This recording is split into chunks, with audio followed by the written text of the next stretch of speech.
the cam on, other guys?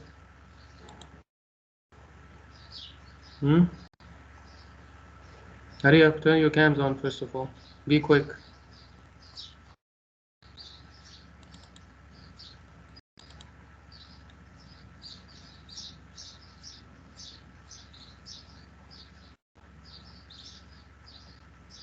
I still see only two students on the cam, right? You guys are not listening to me, so I can use some other means as well if you are not listening to me. So okay boys, so let's go through this. I'm sharing my screen, and we will continue with our topic. Complete your homework meanwhile if you haven't done it. Is it clear to everyone? I speak Yes, sir. louder, speak. Okay, we were done with Simla Simon Commission. Yes, sir. Sir, we haven't started the chapter. And why? No, sir, last time we did the previous one, we discussed the questions. Yes, sir, we didn't start. Yes. We haven't started in your class, which is 8, which is this 80? Yes, sir. Yes, okay. Yes. Last time we discussed the impact of the movement. Okay, so no problem. We are going to start this chapter now. So previous chapter homework, everything should be done. This chapter, as I told you, how successful was Pakistan movement in the years 29 to 39. These are 2 decades mentioned here, 2 years, and very crucial time. During this period of time, many events happen. As you can see, a long list. So we'll go by one. Main questions are also here. Why did Jinnah produce 14 points? So these question or content we will discuss. So obviously, these things will come in our discussion. Then you can understand properly. First is Simon Commission here. Now, Simon Commission. This is Sir John Simon. This guy, Sir John Simon. He came to India with 7 members. This commission was consist of 7 members. 7 members led by Sir John Simon, or under his chairmanship, came to India. Now, what was their purpose for coming to India? They came to India to assess, inquire, evaluate, see how is uh, the last law which was introduced by the British in the India uh, is functioning. So functioning of government, how was the last reforms? And you remember when did British introduce last reform in India? And which were those? This is 27. The commission came to 20 in India in 27. Okay, 7 members commission. Please follow. You know this thing. 7 members commission.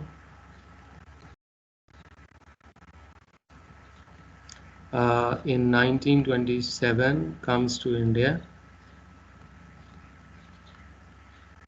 to assess the last reforms. Last reform. Now tell me, when was last reform introduced in India?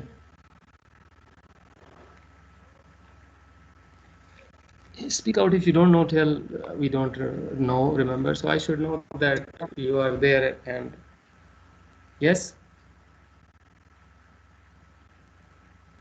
is anyone there? Yes, sir. So why are not you responding? Huh?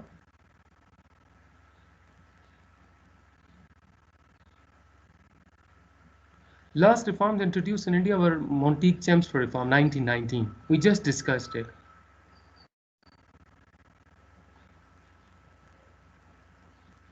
Is it clear? Yes, sir, it's clear. Yes, sir. No. Respond quickly.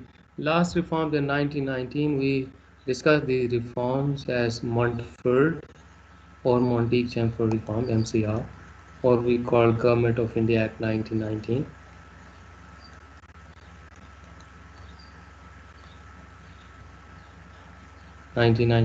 Now, when British introduced this law, they stated that after 10 years, they will send a commission, okay, and that commission will inquire that how is the working of these reforms. Mean when you introduce a new law, so you just wanna see that how under the new law government is functioning, or how under the new law things are managed. So how is the performance of the government? So they said that we'll send the mission. So is this clear? These two things clear? Simon Commission was consisted of how many members? Tell me. Hurry up, hurry up.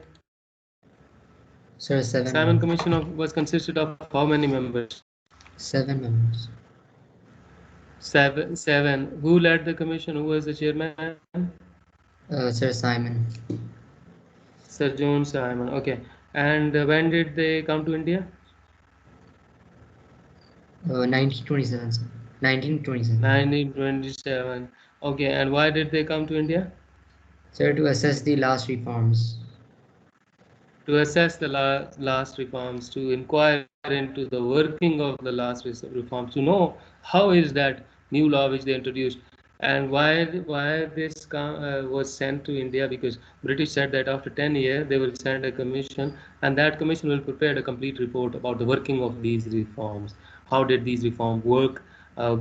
Work mean the government performance, Hindu Muslim, or Indian British relations, and whatever, all the things in this. So that is why this commission come to India. Is this everything clear to everyone? Yes, sir, it's clear. Okay. Now there is one more thing. Okay, good. So Simon Commission is there in India. There is one thing, I don't know whether you noticed or not, but I did not tell you that here, this Simon Commission, all seven members of the commission, they were British. They were British. When we say all seven members of the commission were British, so we mean no Indian, right? No Indian. No Indian on the commission, right? So what do you think? Were Indians happy with this, or they were okay with this? What do you think? No, sir, they were not happy. You see that Congress and Muslim League already campaigning that we want a share in power. We want a greater share in power. And what we are discussing in these laws, MCR or MMR, we have discussed that British actually were increasing the number of Indian on all councils, like we discussed it before in MCR, MMR, that Indian got more representation. Mean there were Indian in these councils, but this commission was unrepresentative. When I say unrepresentative, what do I mean? They could not represent their feelings. Indians were not part of it. Unrepresentative for Indians, and all British, which meant that no Indian, and Indians opposed this. They opposed the Simon Commission. They said that this commission is all British, and why were they not happy, or why did they not welcome it? The reason was that this commission, this Simon Commission, actually, what it had to do, it had to produce a report. Report commission had to produce what? Had to produce a report, and report about what? Report about working of the reforms, okay? Working of the last reforms like MCR, okay? And also suggest for the future reforms, future changes, right? Reforms mean. Have you understood this point?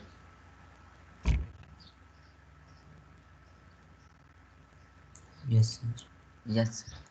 Everyone, please hurry up, quickly respond. So British sent this commission that this was to assess, and now Indian were infuriated, Indian were angry, worried, outraged, not happy, because it was about them. the commission was to decide about their future. So Indian future reforms, for India, the future reforms to be decided, but no Indian was there. So what did they do? Opposition to Simon Commission, it was boycotted. It was totally boycotted, protests, Sir, how many and years it did was. this last? Sorry, what? How many years did this last? How many year what? It lasted. Simon Commission? Sir. Simon Commission came to India in 27, and they met with their working might have been for next few months, and so it was not anything like a law passed by the British. It was just like a group of people were sent to, meet Indians and observe what was going on in India. And this commission actually presented its report to the British government in 1930. In 1930, Simon Commission report was presented, and we will see later that what was in this report. So this commission worked for 3 years, as you can see. Uh, so they in India, but it was totally boycotted and protested, and they met with slogans "Go back, Simon," and all that. So this is what happened to Simon Commission. So is it clear to everyone? Yes, sir. Sir, clear. To sum it up, I just simply put in these points that a commission was sent 20 and 27 by the British government, which was consisted of 7 members, all British, under the chairmanship of Sir John Simon. They came to India in 27. They were to assess the working of the previous reformed MCR and suggest for future reforms. When they came to India, they were protested, boycotted, and Indians were outraged, angry, and because the commission was unrepresentative, and they felt it their insult. So this commission was boycotted. That's it. Now they boycotted the commission, but what in reaction? What else they did? Did they do anything by themselves, or just boycotting was enough? So what Indian did, they called all party conference. We call it all party conference. All parties conference. We can say it APC, for any matter which is so important. Even in any country now, even in Pakistan, sometimes we see that all parties are called to discuss the matter, because now all parties mean not only in government but in opposition, because the matter is so important and it is related to nation. Like if there was 2019 when there was problem with India, so all parties conference. In 2014, when Pakistan decided to go for an operation against the terrorist, so Zarbias, so all parties conference was called, because that matter is not a one or two parties, it is all parties, everyone's matter, because it is related to your country or your nation. Is it clear? Yes, sir, it's clear. So as this matter was related to all the Indians, so all party conference was called. And in this all party conference, we say the Congress, the League, the Liberal, the Hindu Mahasabha, Central Sikh League, and they attended, and other also. And they were to draft the constitution which the Indian people thought should be used to govern their country. They said, look, it is our country, and the law which you are suggesting, Simon Commission, this is for us. So not you, but the Indian would decide how their country to be ruled. So they set up all party conference was called in May 1928, right? And in this party, in this conference, they set up a committee, which is called Nehru Committee. Under Nehru, Pandit Motilal Nehru, they appointed a committee, like same like commission or committee. And this is now total Indian. And this committee in 1928 September presented report, what we call Nehru report. Now, this APC, which was called in December 27, Congress actually boycott, other boycott, 28 APC was called. Nehru Committee was formed under Motilal Nehru, and in September this committee came up with proposals with the demands from the Indian that this is how India to be governed, not that what British is thinking how India to be governed. Is it clear now?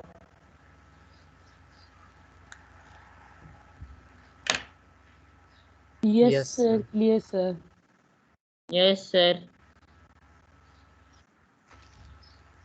Okay, so in response to Simon Commission, simply when now I sum it up, that British Simon Commission was boycotted. So as a result, Indian called all parties conference APC, and they set up a committee under Motilal Nehru, and this committee was tasked to form the future constitution or proposals to be given to British. This is how we want India to be ruled. So this party, Nehru report, this committee's report is called Nehru Report, which was presented in September 1928. Now here we will see that what was in this report. So I want anyone to read first point, and I will explain first point. Arya. Immediate dominant status for India. This meant that India would become independent but would remain a member of the Commonwealth and accept the British monarch as head of state. Okay.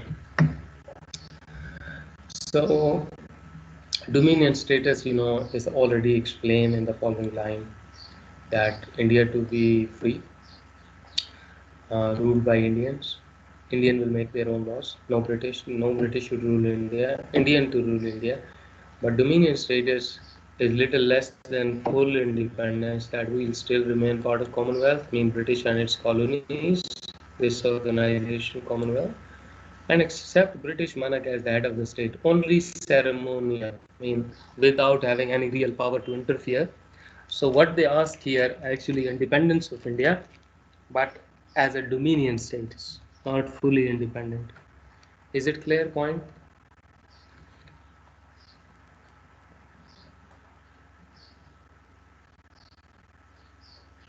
Is this point clear? Yes, sir. Look, India to be a dominion or India to have a dominion status, you can just understand this that no British is going to rule India, mean hand over power to the Indians. India will be ruled by the Indians, like Pakistan is ruled by the Pakistanis. India is ruled by Indians. So this is dominion. The difference between full independence, like we are now, India and Pakistan, that British monarch is not our head of the state. We have our head of the state. President is the head of the state in India and Pakistan. So we are a republic, independent country. But back then we said that we will be a dominion. Dominion only mean that totally independent. Otherwise, but British monarch, like king or queen, would be a ceremonial head without having any power, and we will remain part of the empire. Is it clear? Yes, sir. Yes, sir. Next point, read please.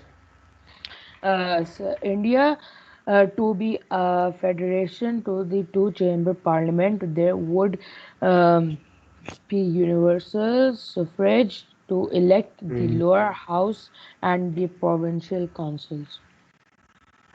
Okay, there are a few things to understand, and this will help you to also understand the government structure in Pakistan.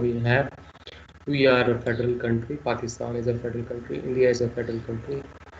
Federal government system mean that where you have government at center, which is called federal government. This is your Islamabad, ISB, right? And then you have provincial government followed by provincial government. So we have CM of Punjab and then Sindh and Balochistan and KP. Is it clear?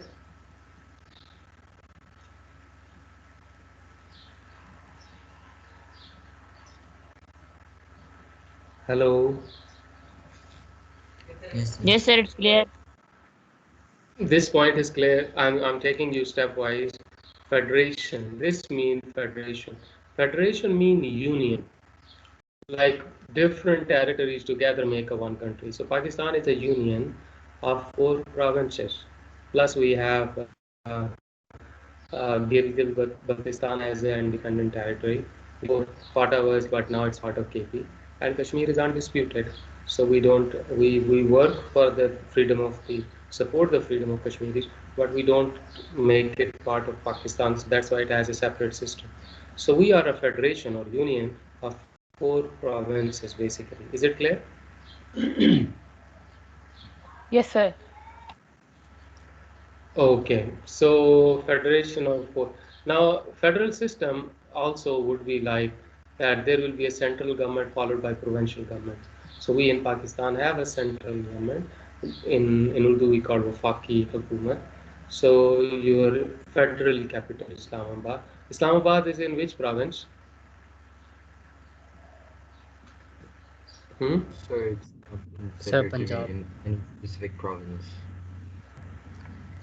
Islamabad is not province, any part of That's any not province. It's center. It's your center. It's federal territory. It's not part of Punjab, right? Is it clear? Yes, sir. It's a union territory, it's federation territory. It's not part of any province. So this is your central government which take care of the entire country. Then you have union governments, federation government, and we call it provinces. Other countries call them state. So we have provincial government. This is called federal system. So they said that we need a federal system. Now, in federal system, you have a parliament. Now, what is a parliament? Parliament is an elected body. What is it? an elected body. Elected body. Elected body mean that people through vote elect parliament.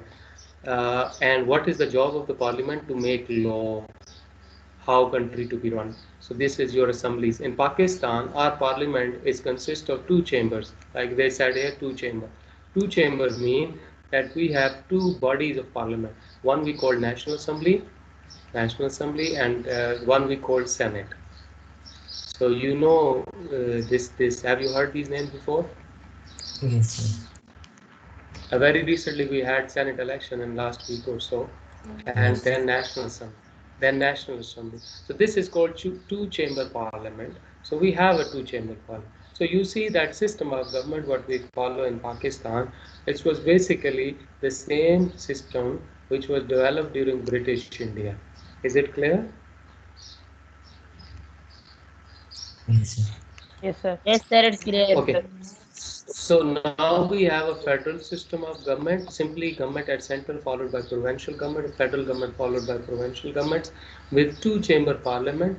Our parliament is two-chamber or 2 houses. We call it upper house and lower house. Upper house is Senate, lower house is National Assembly.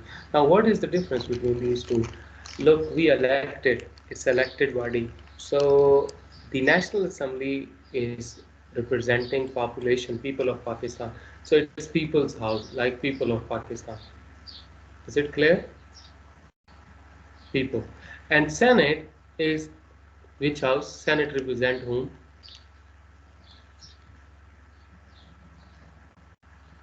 Senate represent units of federation, mean provinces. So Senate represent provinces, and National Assembly represent people. Now what's the difference? That in National Assembly, number of seats, number of representative in National Assembly are according to population. So if a province has more people like Punjab, Punjab is the largest province as far as population is concerned, more than 50% of Pakistan population in Punjab. So more than 50% seats of the National Assembly are from Punjab. So they are from Punjab. The rest 50% are divided, or less than 50% are divided in other 3 provinces. So people's house basically. And upper house is a units house or provincial house. So upper house has equal number of seats for every province. Big, small, doesn't matter. 25 seats for each one. So this is called two-chamber parliament. So now I sum it up. India to be a federation, like federal government followed by provincial governments with two-chamber parliament, upper house, lower house. Lower house will represent people, upper house will represent provinces. There would be universal suffrage. Now universal suffrage means everyone to have a vote, right to vote, according to age. Now we have 18 in Pakistan. everyone who turns 18 registered as a citizen of Pakistan, you get your ID, so you can be or you can register yourself as voter. But British, you remember, that still gave Indians only 2% Indian right to vote in last reform 1919, if you remember. So British gave only 5.5 million people who can vote out of 250 million of population, so 2% only.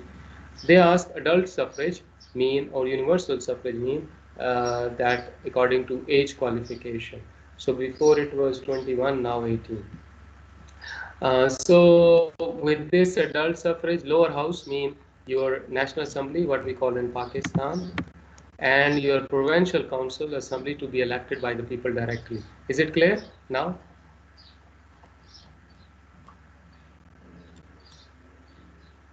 Is it clear? Hello. Yes, sir.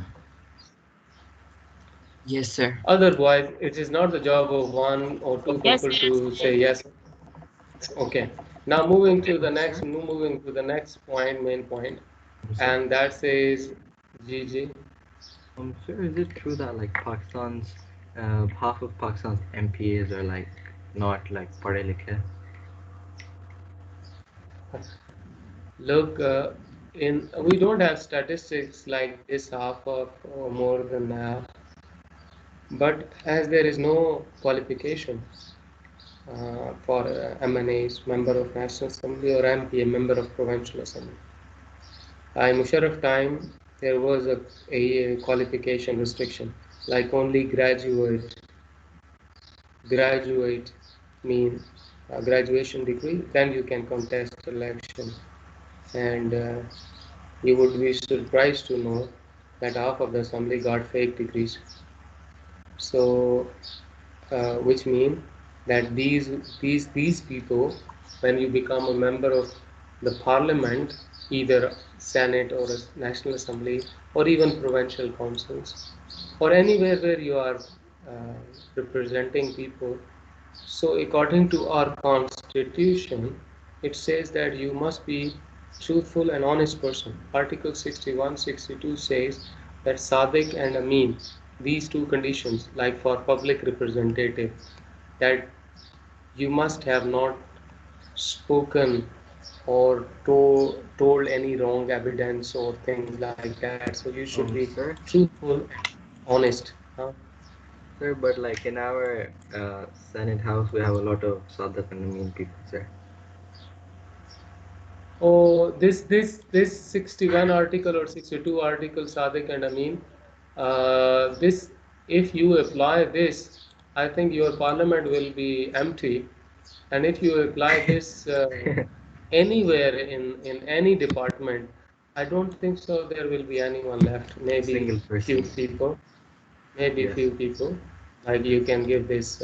But this is very harsh actually, harsh in a way that you can't judge people that they've been always truthful and honest.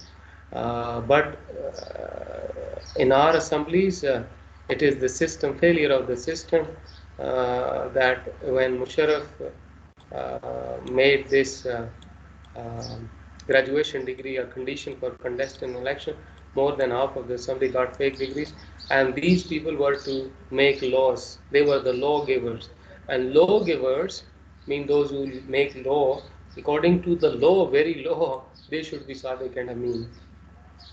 So there are But lots of sir, but like contradictions. degree तो degree होती है ना. Sorry. Sir, degree तो degree होती है ना. Yeah, it was said during that period of time. It was this came from CM of Balochistan, Aslam Gaisani, I think was his name, and when he was too with fake degree, I guess. So when somebody asked a question, the news reporter said. So he said, doesn't matter if it is a fake, but it is degree. Like what's wrong? It's a fake, but see, it's a degree. Anyways, this is mockery. I mean, there are many problems we can't discuss. This is the system, failure of the system. Hopefully, with the passage of time, standard improve. There are no laws for these things, only values. Society, your society, obviously laws help to improve situation, but values are more important. if you go to West or other societies where they have established value system, so you go there and you see there is everything is clean and people are so punctual and they are so honest to their job. There, a PN would mean PN, a cleaner would mean cleaner. I mean, they own their job. But in our part of the world, nobody owns what they are doing, number one. And secondly, mostly they come up with fake sort of identities and not standing true to their role as well. So many issues, like we have a major failure in establishing good value system. You see even now, I mean, even educated people, this is not, we are not talking about illiterate, we are talking about people with good education, university degrees. They are driving a very good car and they are living in a good area. I mean, they have got whatever is required to be educated or aware people. They are driving and just they throw something out from the car. Even here I see sometime, but they throw something out of the car. I mean, while driving on the highway. Now, this speaks of lack of value system. I mean, you may be educated, but where is the value system? So we need to work on this. At least we can So if improve you're ourselves. educated and you do that, that's totally useless to get education. Yeah, education is in a from a qualitative aspect. Education is what you do. It's not what you have on the paper. You might have big qualification, very, but what you do, your character becomes your degree actually at the end of the day. So how you behave, how you talk, how you deal matters like how you carry out your business, your day-to-day affairs, if you're honest, uh, if you own your role, it's very important. Like when you talk to people in Pakistan, especially in government jobs, so they come up, they say like, I know some of my friends. What did you do? Nothing. We went there. We had a cup of tea. We read two, three newspapers. We gossiped. So we came back. I'm, so when you lack in value system, so this you accept it. But if you see, go to any Western culture, and if somebody is told that you go there and you don't have to work, they might not take that job. They say like, why I should do this? Why should I take this money or do this thing when there is no work to be done? But anyways, we need to have a good value system. Uh, so I will discuss these 3 points later because it's the time and also call for prayers going on. So see you in the next class. Till then, revise this and complete previous work. Clear? Yes, sir. Yes, sir. Love, sir. Okay, Okay. sir. Allah Hafiz. Allah Hafiz everyone. Allah Hafiz. Allah Hafiz, sir. Allah. Love is. Allah.